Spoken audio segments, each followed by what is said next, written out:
Hi, everybody. Today is Monday, June 23rd, 2025, and our friend Paul Kirk Roberts is back with us. Welcome back, Paul. Thank you, Nima. Paul, I want to start with the attack on Iran, the US attack on Iran, and the response that came moments ago. Iran attacked the American base in Qatar. And here is when it comes to the outcome of the American attack on Iran. Here is what White House was talking about, the way they were picturing it. Was completely and totally obliterated because there have been different assessments on exactly how much damage has been done. We are confident, yes, that Iran's nuclear sites were completely and totally obliterated, as the president said in his address to the nation on Saturday night. And we have a high degree of confidence that where those strikes took place is where Iran's enriched uranium was stored. The president wouldn't have launched the strikes if we weren't confident in that. So this operation was a resounding success, and administration officials agree with that, as well as. Your take, Paul, what has happened? Well, as far as I can tell, people who follow these things very closely, and even as they're happening, uh, experts have all concluded that, first of all, the sites weren't damaged. And second of all, the Iranians had already moved everything of value out of them. So I think this is all theater. This is just political theater. Trump claiming we did something that only the great Americans can do, and so on. But nothing really happened.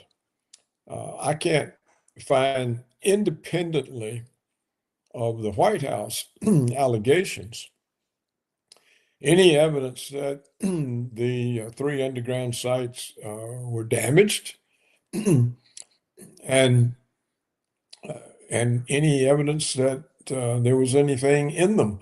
Apparently, one of them is very old and has equipment that's no longer used, and the other two, according to experts, everything had been moved out. So this is a claim that we did something.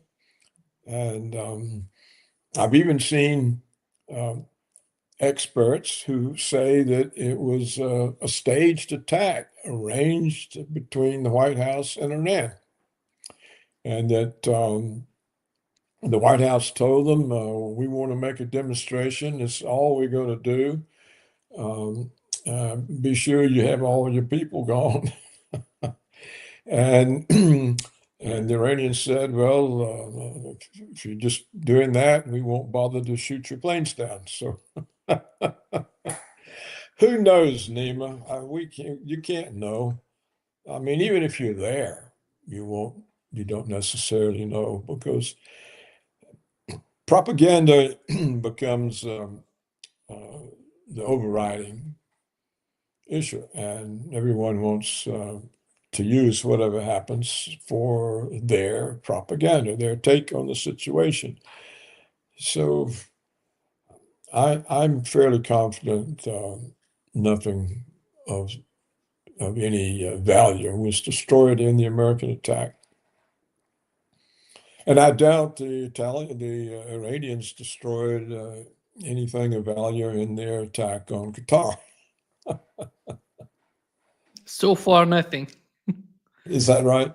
As I know, yeah. So it's all symbolic.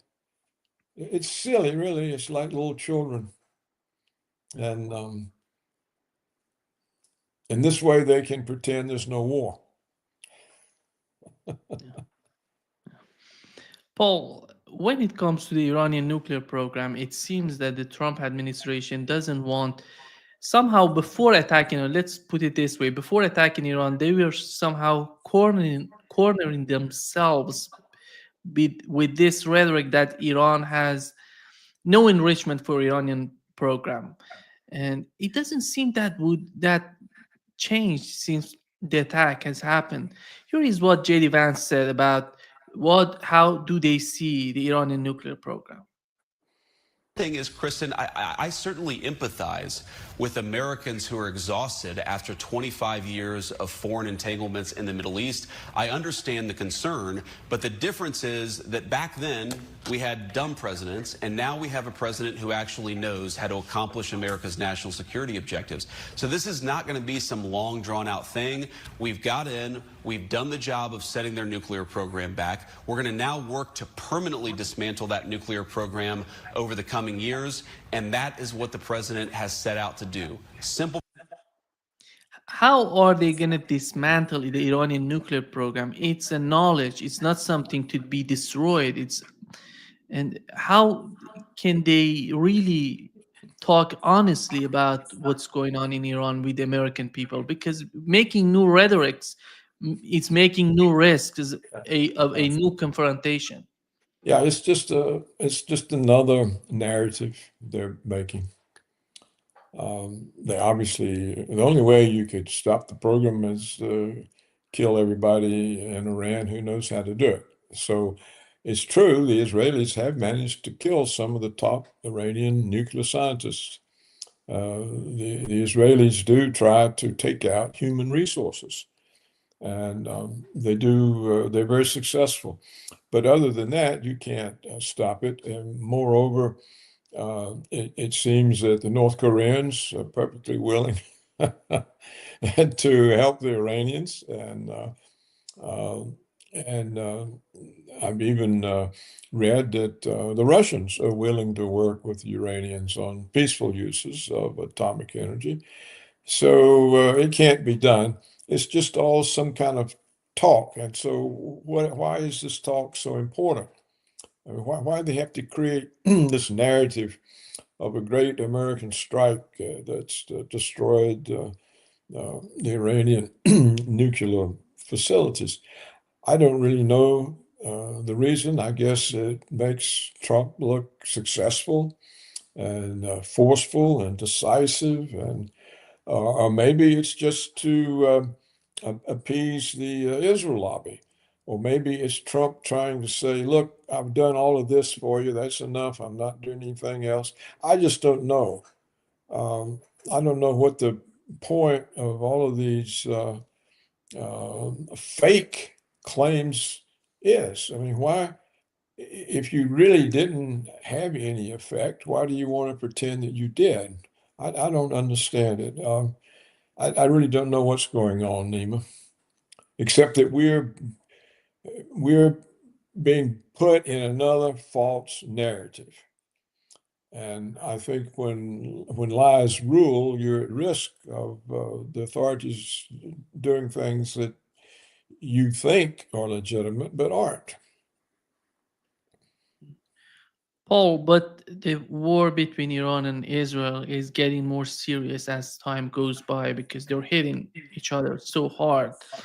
And Iran hits Israel, Israel hits Iran, and today they attacked a university in Iran. They call it Shahid Beheshti University, one of the prominent universities in Iran. And it seems that if Israel, the Iranian side, by the way, they're thinking if Israel continues attack Iranian civilian infrastructure, they're gonna respond the same way. So far, we haven't seen this attitude on the part of Iranians. Do you think they're gonna continue with these strategic targets in Israel? I don't know. So I've never understood why Iran did not use the initiative. Instead, lets its enemies have the initiative.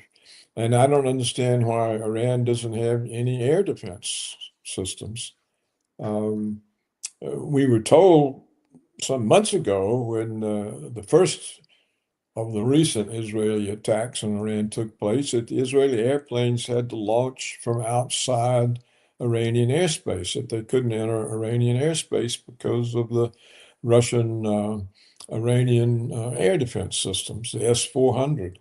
Now that system seems to have disappeared. I don't know. The information is all contradictory and back to front, and somehow Iran doesn't have any air defense. Well, why? I mean, they have to have known that sooner or later they were going to be seriously attacked. So how is it they've got all kinds of attack missiles but no air defense? I don't understand it, Neem. I don't know what's going on. And people don't, even the experts don't explain and tell you these things.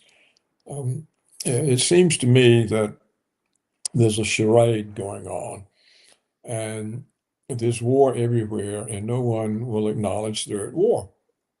It's not just that Israel and Iran are in a war, but neither one of them has declared war. Neither one of them acts as if they're actually in a war. It's tit for tat. Israel does this, and Iran retaliates. Well, that's pretense that they're not at war, and we see it even with the White House. And they say we're not at war with Russia, and we see it even with Putin. Putin won't even admit that an attack on the Russian triad is an act of war. It's always just a terrorist act. So there are wars everywhere, but nobody will acknowledge it's a war. So wars can just become commonplace. Anybody can do one because they don't admit that they're at war. And this is dangerous, Paul, by the way. I think that is very dangerous. Yeah, that's very dangerous. And if you get accustomed to knocking people upside the head all the time and they don't admit you're doing that, sooner or later you go too far. I don't really know, Nima. It's a very strange world. The way the United States is set up, the president's not really allowed to go to war unless he has the Congress passes a declaration of war. Now, they modified that to the point that if it's some kind of a national emergency that requires immediate action, the president can go ahead, but then he has to almost immediately present the case to Congress. Well, Trump hasn't followed either of those practices. We still don't know, Nima. This is the most extraordinary thing. We don't know who green-lighted the attack on the Russian strategic triad.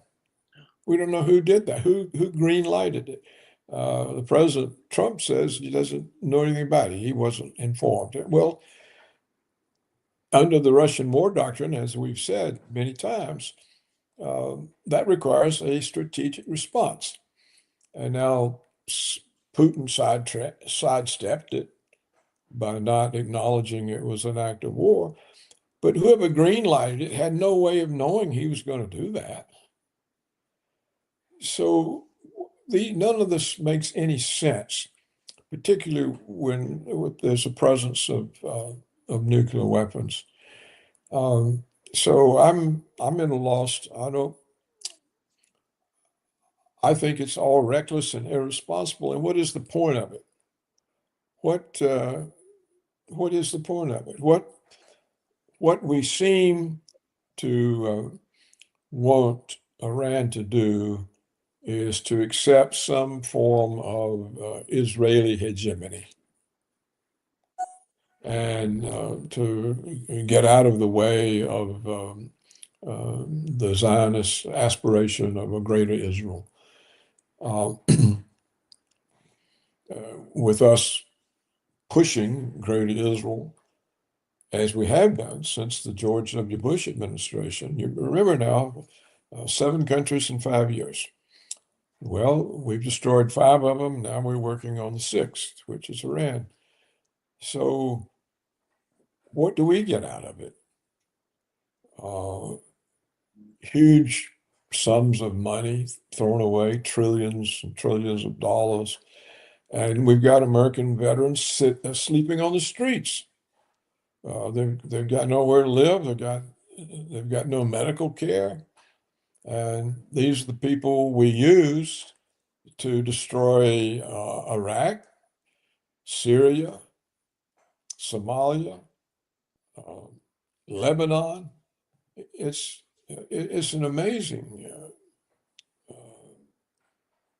thing. And what is the purpose of it? Who gains? You can say, well, Israel, because the opponents to Greater Israel are removed by the United States for Israel. Well, we don't get anything out of that. So it looks like and then I noticed too, Nima, that the first thing Putin said with when Israel reopened the attacks was that he was very concerned about the survival of Israel. He didn't say he was concerned about the survival of his ally, Iran, or even of Russia. So, what accounts for this extraordinary influence of the Israelis? Money? I don't know. I don't know. There are all kinds of conspiracy theories about the Rothschilds and everybody having this plot to rule the world with globalism and all that. But how do you know any of that is true or could be true? It's just, there's no real explanation in my mind as to what is going on, except that clearly Israel is driving it. Israel is driving this. And what they're up to is Greater Israel. Yeah. Paul, what's going on in the Middle East and in Ukraine, I think, can be judged by what Putin said 3 days ago at the St. Petersburg International Economic Forum. He said that Iran and Russia are fighting the same forces.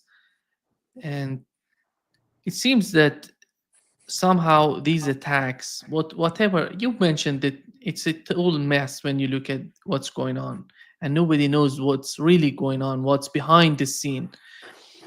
But the bigger picture is the fight between the Russia, China, and Iran, and on one side, and on the other side, you see Europeans. I don't know if Europeans would be important in this calculation, but the United States. Is that what we can say is the full picture, the bigger picture of what's going on? Well, in a way, it looks like that, but you see, Russia and China aren't fighting. According to John Helmer, the agreement or the treaty that Iran and Russia have has secret clauses, and those secret clauses include Russian military aid for Iran in case of war and vice versa. And yet Putin declared there's no such clause. Well, who's right? Does Helmer, is Helmer's sources, are they correct? Is Putin covering up for his failure to deliver? I think that clearly Putin is averse to war. He doesn't want war because I think he knows it's going to end up nuclear and there's no point to it. And I agree with that. But I think he's so determined to avoid any real war that it brings the war on. And I think that in effect, when he announced, like he did prior to the strike on Iran, that Russia had no military responsibility to Iran, that green lighted the attack. So why did he do that? I mean, anybody should know that to say we're not going to pay any attention if Iran's attacked removes any caution on the part of Israel or the United States. And it makes no real sense. And then China, all China does is to try to wait things out. I think we've talked about it before. China has this sort of legend that they are 5,000-year-old civilization. They're still there because they always wait out their enemies. They don't exhaust themselves in fighting and war, and they just wait them out. And yeah, I'm gonna have to put him down. Jenny, he wants me to let him out. So, Nima, I don't see them fighting. I don't, I don't know why Putin has let this war in Ukraine go on forever and over just a few kilometers of land. It doesn't make any real sense. If he wasn't capable of bringing the war to a quick end, he probably shouldn't have gotten into it. And so nothing, I don't see any sense in this anywhere. The only thing that's clear is that the United States government is an Israeli puppet. It does whatever Israel wants. I don't know of any exceptions to that. Not since President Eisenhower. And that was the end of the 50s. So we're their puppet. And what does Israel want? They say Greater Israel. And Greater Israel keeps growing. We've talked about it. It expanded from the Nile to the Euphrates, and then Israel added half of Saudi Arabia. And then the other day, Netanyahu added Pakistan. So it's clear where the impetus for conflict comes from. It comes from Israel.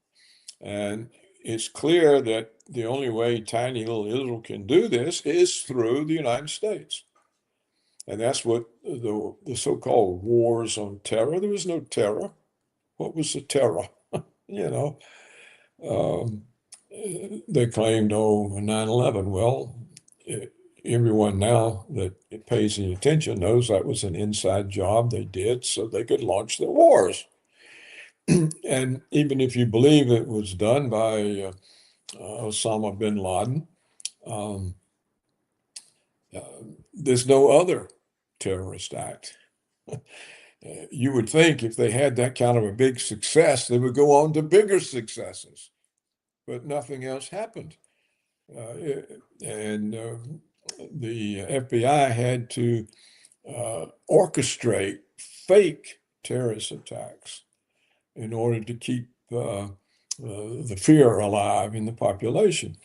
But that all got exposed, and everyone knows that these were the FBI taking advantage of dumb groups and stupid people and putting them up to things and then arresting them. So the whole thing is clear that Israel is the cause. What has Iran done? Trump said it killed thousands of our boys. Well, they have not. What has China done? Nothing. They accepted our industry. They let our corporation executives bring our industry to China. Well, that was the American corporations, not China. And what has Russia done? It's begged and begged and begged to be part of the West, begged and pleaded for a mutual security agreement, and got a cold shoulder and an overthrow of a friendly country, Ukraine, and installation of an American puppet and a war and threats and more threats. And so, and the American population, they don't know anything. They're not in any sense cognizant of how things function and what's going on. The older members are all patriotic, and that makes them easy to deceive, easy to indoctrinate, because they wear the flag on their sleeves, and they're easily pulled into, we've got enemies, they're after us, they're getting us. and they fall for that. A country needs patriots, but patriotism can be very blinding. And then, of course, we've had decades and decades of Israeli Zionist propaganda. We have, half the MAGA Americans are Christian Zionists, and they've been taught that America's function in the world is to protect Israel. And they hear this when they go to church on Sunday. And well, that's not a population that's astute. It's not a population that can see when they're being deceived. And so I think deception of Americans, it's an easy thing to pull off. And this, of course, is very much in Israel's favor. Paul, here is what New York Times, after the attack, Iranian attack on American base in Qatar, here is what New York Times said, that Trump has no intention of responding to Iran attack.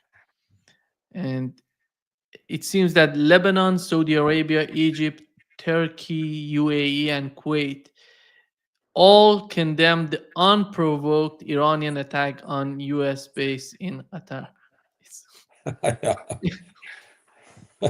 It seems Yeah. somehow it seems it's a movie. It's something they're just No. making something up. It's a joke. You cannot believe these people anymore. When they say something, they do another thing.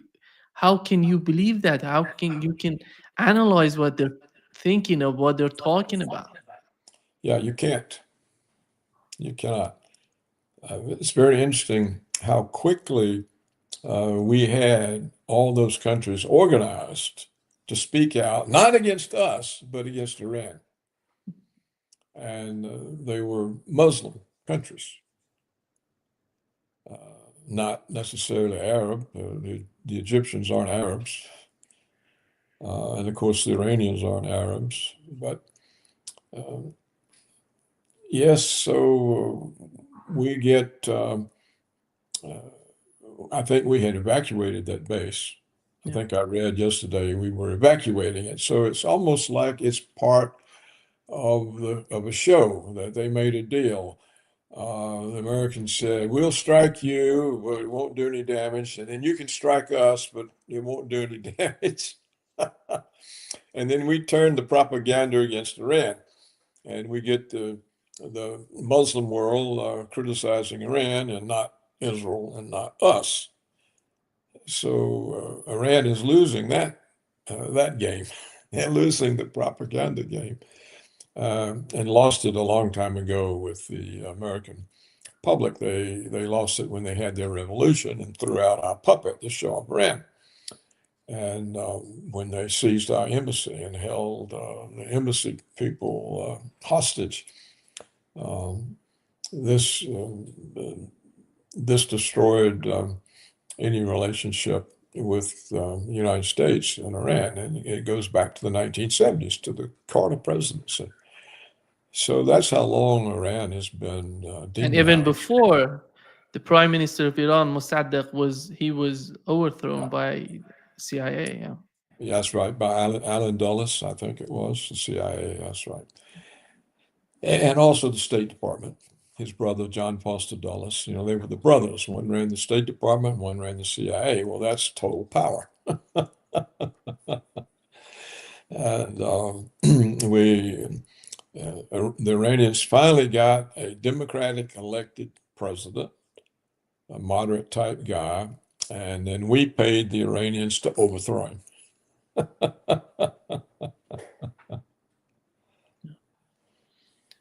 Paul, do you feel that the war between Iran and Israel, how do you see the end of this war? It seems that Israel, look at what's going on in Israel. I look at Iran and Israel, compare it. At least the Iranian civilians, they're just living their lives under attacks from Israel. We know that how devastating that is, to live under the attacks coming from Israel, fighter jets and all of that, drones going to Iran. But Israelis they're in the shelters, they're just hiding. And many of these people they went to Cyprus. The bombing of the Tel Aviv, Haifa, and these cities, these strategic locations that Iran is hitting, it doesn't seem that the war is going the way that Netanyahu wanted it to go. Well, I think the way Netanyahu wants it to go, and I think he's willing to sacrifice any number of Israeli citizens, is to get the United States in the war against Iran. That's what he wants. And so if Tel Aviv is getting blown up and research facilities and important centers of research and Israel are getting blown up, this helps put pressure on the United States to come to Israel's rescue. Before long, I expect to read the American neoconservatives saying Iran is committing Holocaust against Israel. I expect that headline any day now in the New York Times. You see, I know the pressures on Trump and to do something. So as I read who I think are the more credible experts, and I really don't know the validity of the information they have, but as I read the more credible of them, the more thoughtful, the people who are not pushing an agenda, but are just trying to figure it out like we are talking, they say that the Iranian supply of incoming missiles to hit Israel is far larger than Israel's inventory to intercept these missiles. And that I think in about 10 more days, Israelis simply are defenseless and would have to sue for peace. Well, this would be a humiliation.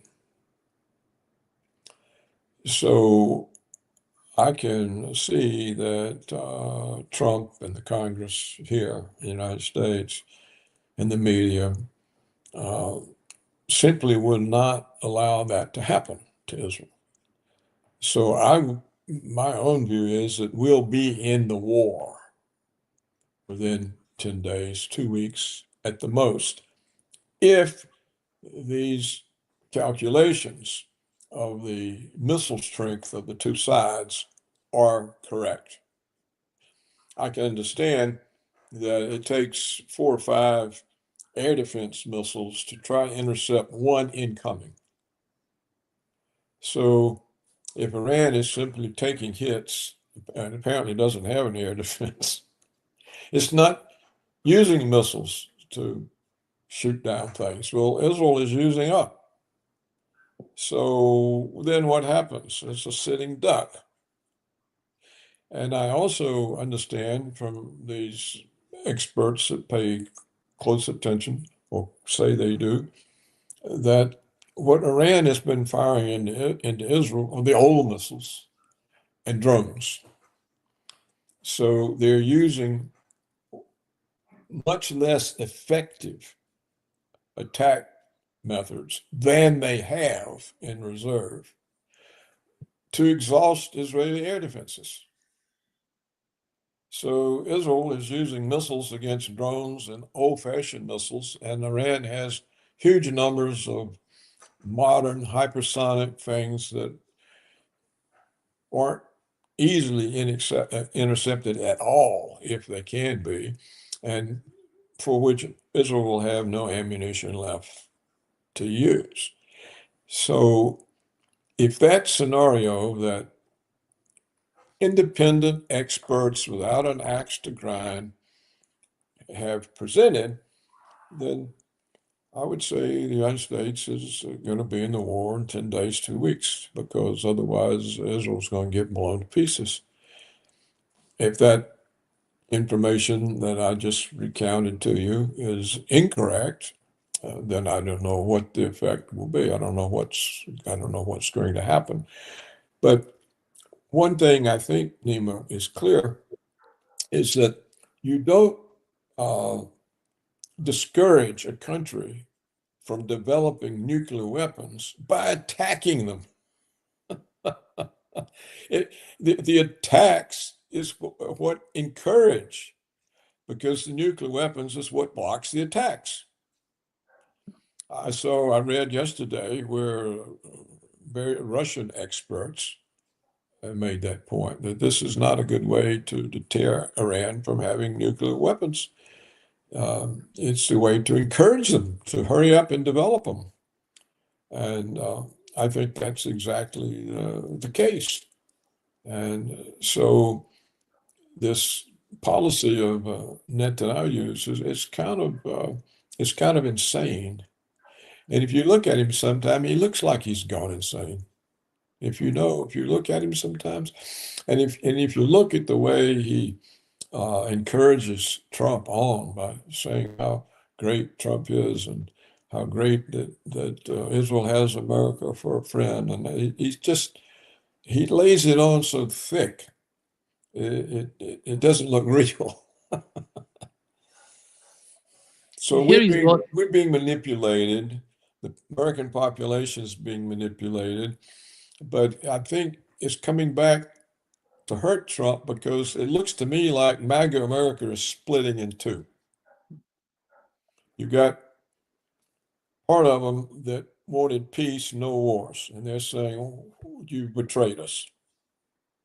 And these are really the stronger people, like that Marjorie Taylor Greene. She's now on Trump's case. And the way Trump dismissed Tulsi Gabbard, his director of national intelligence, the way he dismissed her in favor of what Netanyahu said, this doesn't seem right, that a president would take the advice of a foreign leader over his own high appointee. So I think the MAGA movement is splitting. I think the older ones, the more patriotic ones, the ones that are easiest to deceive, they'll support the war. And I think younger ones who've not had the years and years, I mean, they don't know anything about Carter and the Iranian Revolution, or they weren't even here. So I think they're disappointed. And so I think Trump is fractioning his movement. He's splitting it. And some people say he's already decided to sell out his movement and join the establishment. And by attacking Iran, he's basically committed us to war. And that's what the establishment wants. They want war. It's what pays. It's the military security complex, a very important part of the ruling establishment. And so now they've got Trump locked in, they've got the peace president locked in a war. And I wouldn't be surprised, Dima, that it's Trump, not Iran, that closes the Strait of Hormuz, because that cuts China off from oil. And according to experts, a very significant percentage of Chinese oil energy comes from Iran. So if Trump uses the U.S. Navy to close the straits, that's the way of getting at China. So I think Iran should not themselves close the strait. Just let Trump do it. and all the blame then goes off of them. I don't know why that wouldn't be obvious to the Iranian parliament. I don't know why they rushed in to vote to close the straits. Of course, it depends on the supreme ruler whether he and his council agree, but why take the initiative in something Now, of course, the Iranians said they'll let things through to China, but nobody else, or something to the sort. But still, let's let the Americans close the Strait. See, I can see Trump saying, "Well, we're going to pay Iran back by not letting them sell the oil. They'll go broke. They won't have any money. They can't sell the oil." Well, that'll be a cover. The main purpose is to deny oil to China. But most of what's going on, we can't explain. And so you can't expect that just ordinary Americans would have any idea. Yeah. Paul, here is what Matt Gaetz said about the American attack on Iran. Kick their regime change habit with Iraq or Libya or Syria, it seems they need another fix. But Matt, this isn't a regime change war. It's about Iran's nuclear program. I wish that were true, but it's not. Congresswoman Marjorie Taylor Greene opined that maybe Netanyahu is so feisty about regime change in Iran because he was facing regime change in Israel. It's not being reported enough that on Thursday, they held a vote in the Knesset, and it was only by 2 votes that Netanyahu won. If he had lost, they would have had another election in Israel, and the polling shows that he would lose if an election were to occur today. That vote happened last Thursday. And then Friday, Israel attacked Iran. That's why the bombs are falling, and it seems very political. Here's how you know this isn't about Iran's nuclear program.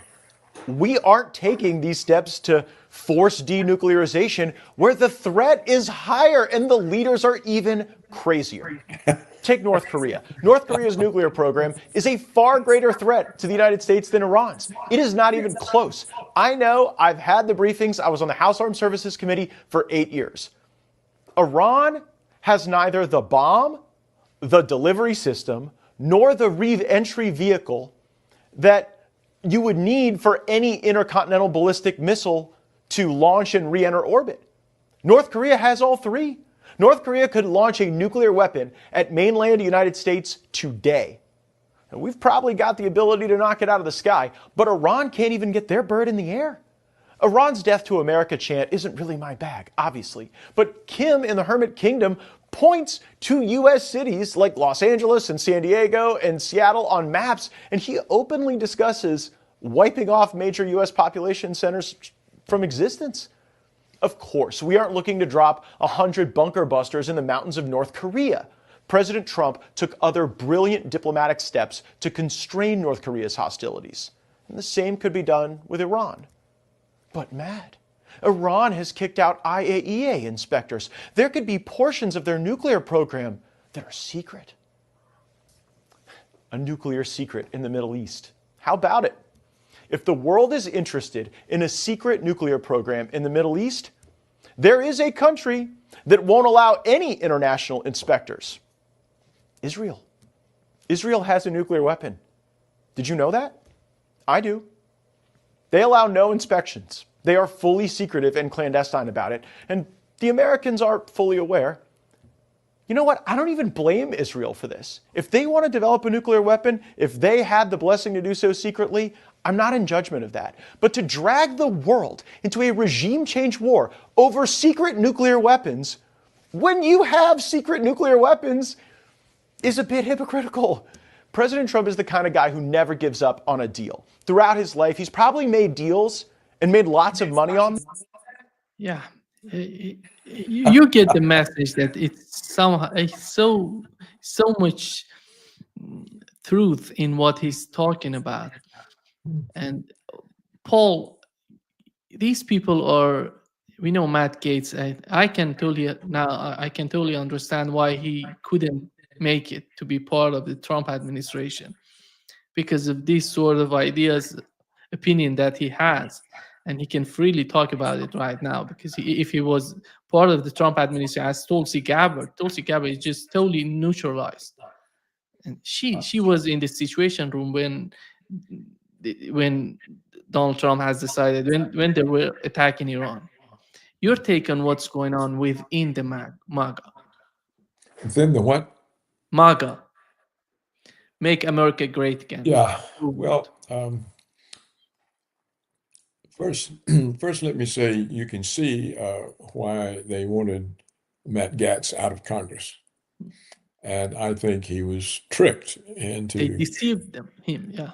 They Yeah, he deceived. was tricked into taking that appointment, and when he should have known there was no way to get confirmed, and so he was dropped simply because the Trump people were told there's no way.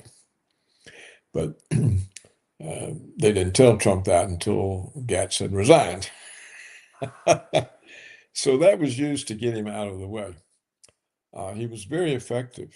In committee meetings, he was generally the only one that raised valid points and pressed them.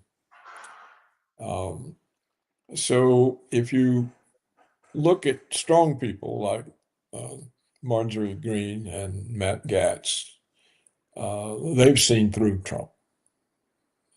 They understand that the United States is crawling on its belly for Israel again, which it has done time after time. And as real American patriots, unlike all the fake ones, it offends them that their country is so willing to be used by some tiny little insignificant country. And it really rubs them the wrong way. And I think there's a large number of MAGA Republicans who respond the same way now. And they see that old boss, new boss, same as old boss. New boss, same as old boss. That Trump is just another fake that isn't going to deliver anything, and who's blocked by the Democrats and the judiciary at home. So he's turned to war to be successful. And so he stages mock military events and proclaims great victories.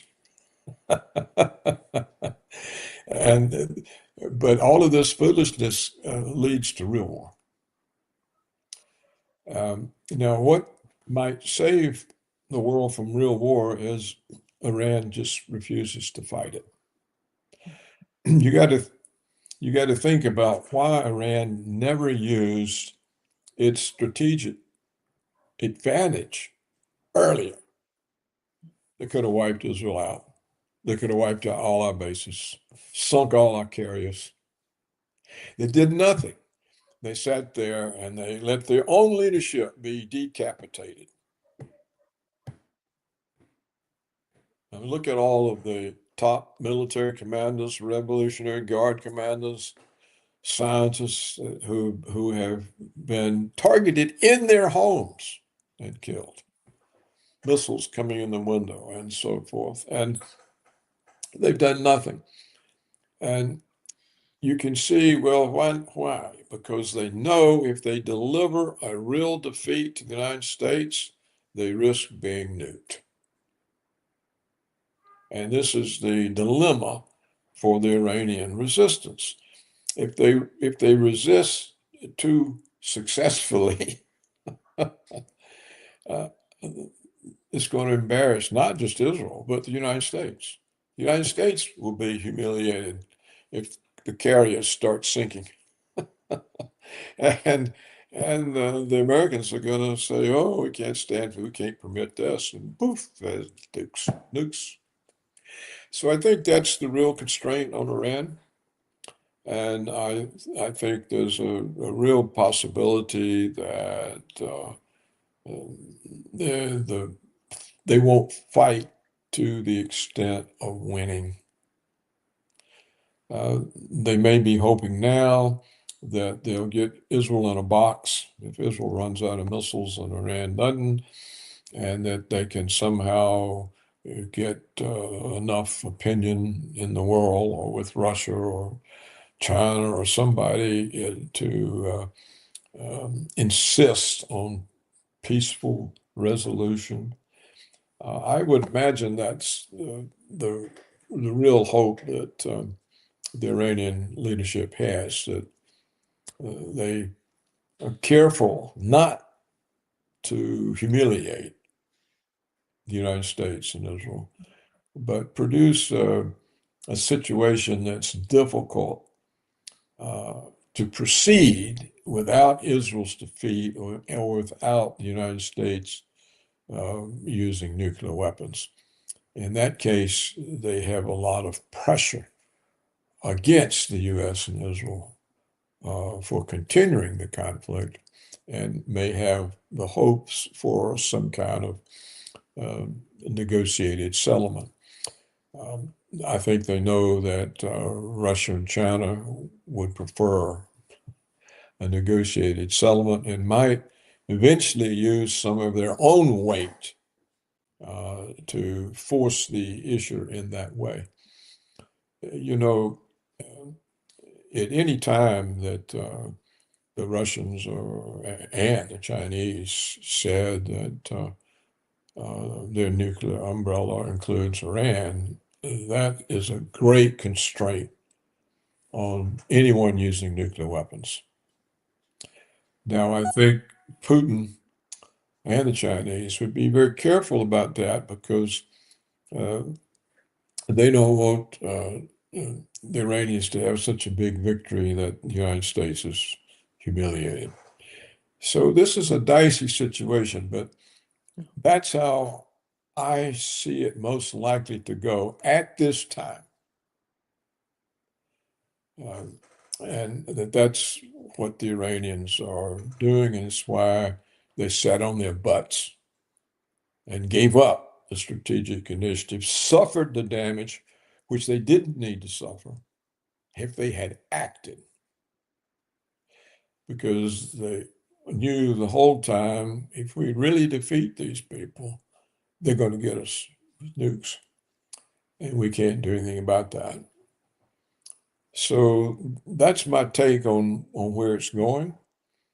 And you are, of course, correct in your observations that the way it's talked, everything is talked about and discussed and acted is nonsensical, makes no sense. It's not even a good movie. Yeah. And I hope that we can continue these kinds of discussions, and that we can see some sort of growing awareness that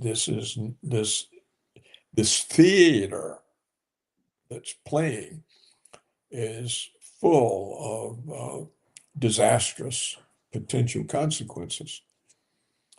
And it may be the only responsible actors in this is the Iranian government, which is sort of overly restrained, if you want to know the truth.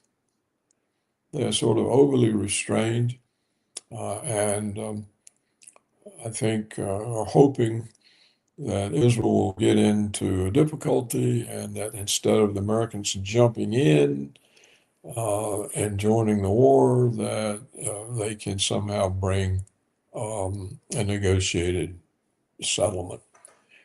So that's my take at this time, for whatever it's worth. Yeah.